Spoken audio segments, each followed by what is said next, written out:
안녕하십니까. 뉴스데스크 강원입니다.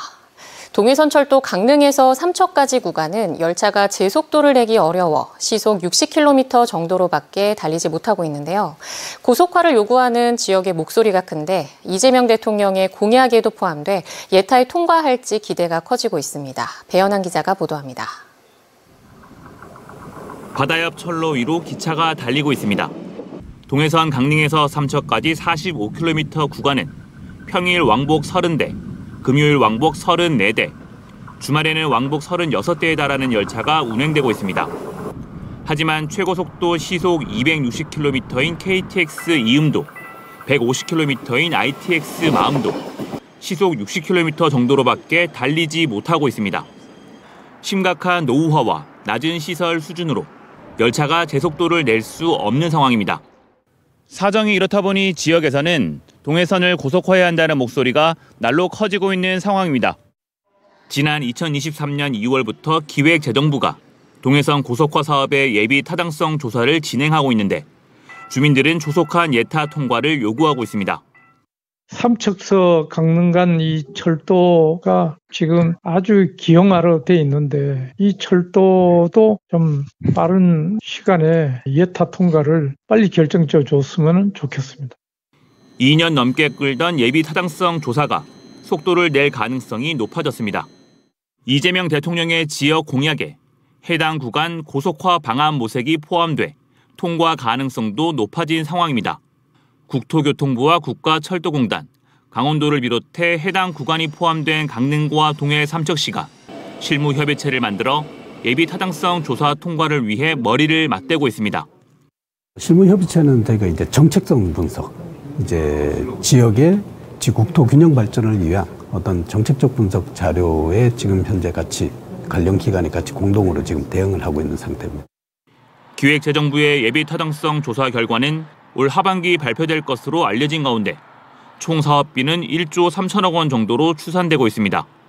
강릉 삼척 구간 고속화가 진행되면 강릉에서 부산 부전까지 동해선 운행 시간은 현재 5시간에서 3시간대로 줄어들고 동해 청량리 KTX 열차의 운행 시간도 20분 이상 단축될 것으로 예상됩니다. MBC 뉴스 배현환입니다. 6.25 전쟁 때 고향을 떠나 남쪽으로 내려온 전국 실향민들이 모이는 실향민 문화축제가 오늘 속초에서 개막했습니다. 실향민들은 고향을 그리며 망향제를 지내고 음식을 나눠 먹으며 옛 추억에 잠겼습니다. 이하라 기자입니다. 북한의 대표적인 길거리 음식 두부밥, 옥수수 가루로 반죽한 속도전떡까지 오랜만에 맛보는 이북 음식에 눈시울이 붉어집니다. 그립고 그렇습니다. 음식 먹을 때마다 눈물이 살짝 나죠. 어머니가 항상 많이 해주셨던 냉면. 그리고 저희 외할아버지 외할머니가 평양에서 냉면집을 했었어요. 실향민과 북한 이탈 주민 등이 함께 어우러지는 소통회장, 속초 실향민 문화축제에 막이 올랐습니다. 2016년 전국 이북 실향민 문화축제로 시작된 우리나라 유일의 실향민 축제는 올해로 10회를 맞았습니다. 속초는 한국전쟁 이후 피난 온 뒤 고향으로 돌아가지 못하고 정착한 실향민들이 마을을 이룬 아바이 마을과 갯배 등 쓰라린 실향민 역사를 가지고 있습니다. 1세대부터 지금 4세대까지 지금 이렇게 세대를 뛰어넘어가면서 우리가 이산의 아픔, 실향의 아픔도 느끼고 있지만 결국은 통일이라고 하는 새로운 희망을 꿈꾸고 정성껏 차린 제사상에 차례줄을 따르고 절을 올리며 아직 살아있을지 모를 가족들을 기리는 합동 망향제를 지냈습니다. 실향민 망향탑 앞에 고향을 그리워하는 마음을 담은 새 현판도 만들었습니다. 실향민들은 분단의 아픔이 담긴 아바이 마을 세트장에서 고향을 그리며 추억을 나눴습니다. 오는 15일까지 함상 위령제, 이북 사투리 경연대회 등의 행사도 다채롭게 펼쳐집니다. 축제 참석자들은 평화가 경제라며 남북 대화 채널 복구 방향을 세운 새 정부에게 이산가족, 실향민들을 위한 실질적인 정책이 필요하다고 호소했습니다. 만나시고 돌아오셔가지고 오히려 6개월도 못 사시고 돌아가시는 경우들이 허다했거든요. 서신왕래나 아니면 뭐 전화 통화라도 실질적인 그 생사 이런 교류들을 할 수 있는. 대북 확성기 방송 중지, 평화경제 특구 추진 등 정부의 남북 신뢰 회복을 위한 물고 같으면서 실향민들의 기대감은 커지고 있습니다. MBC 뉴스 이하라입니다. 의료와 관광을 접목한 특화단지가 태백 지역에 들어서고 있습니다. 강원랜드가 사업에 일부 투자하는데 앞으로 원활한 민자 유치가 사업 성공의 변수로 작용할 전망입니다. 조규환 기자입니다.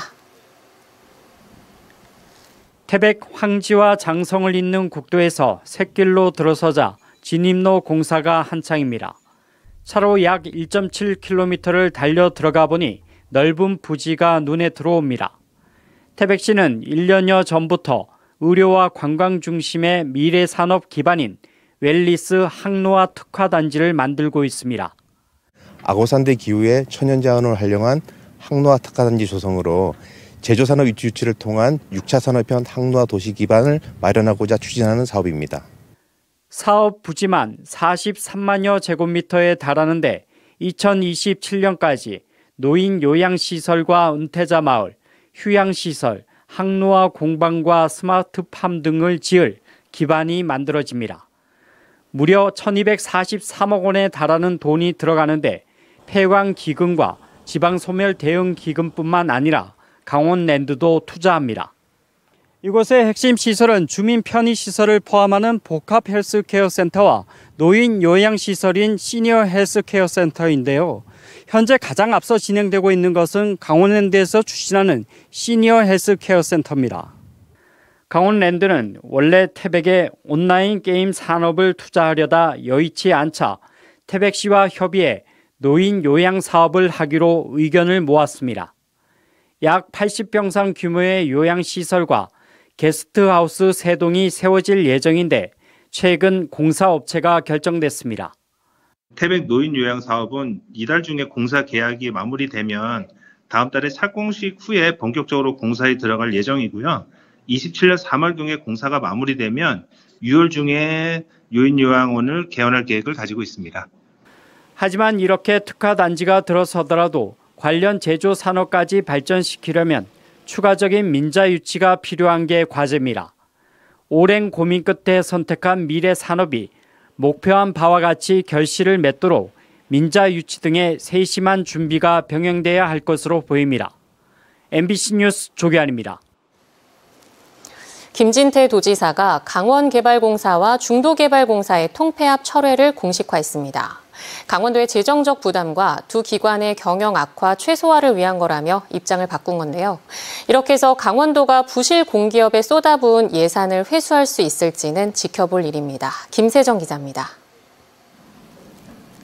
강원도의 통폐합 추진 대상이었던 강원개발공사와 중도개발공사.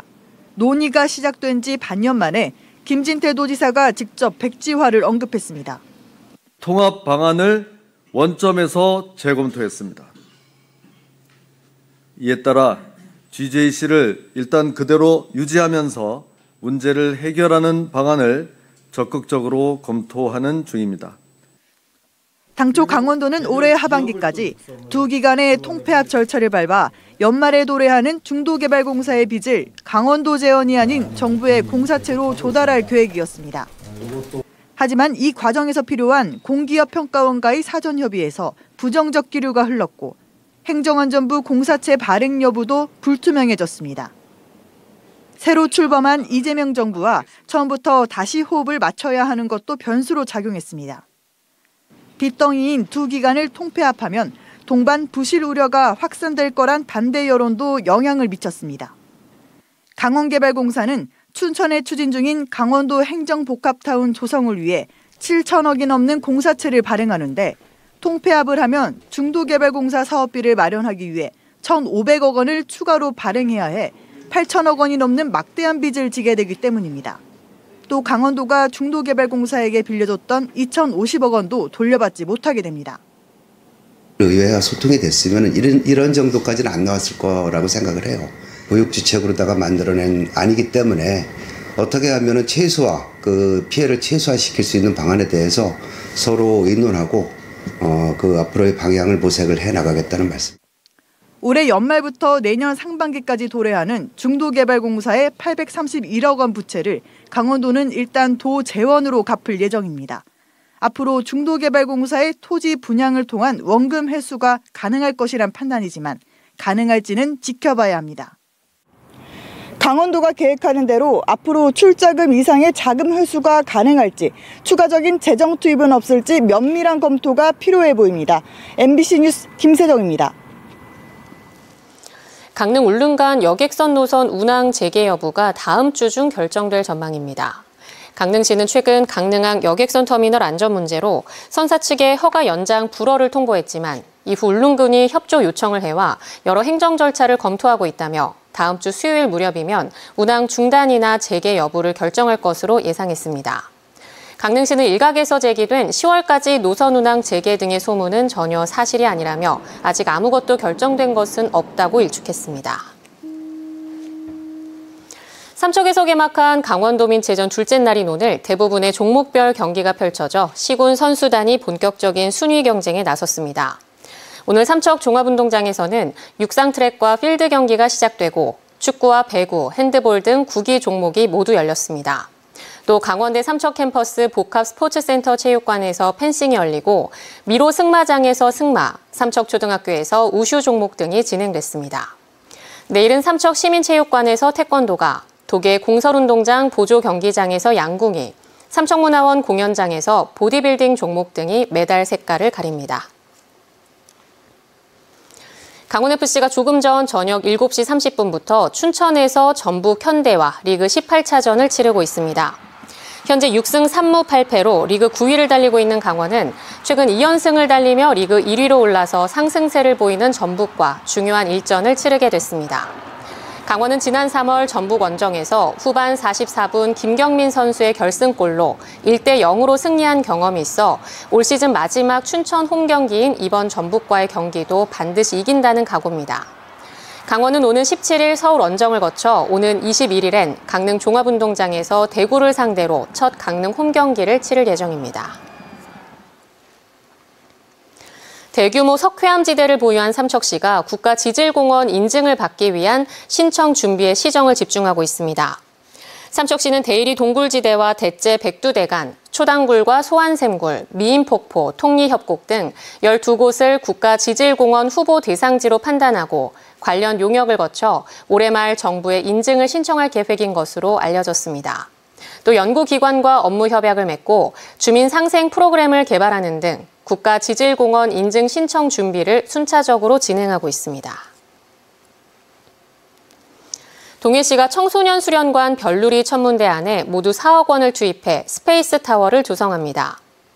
이번 시설은 우주스토리 어드벤처를 테마로 천문학 등을 시민들이 이해하기 쉽게 풀어낸 몰입형 전시관 등으로 꾸며집니다.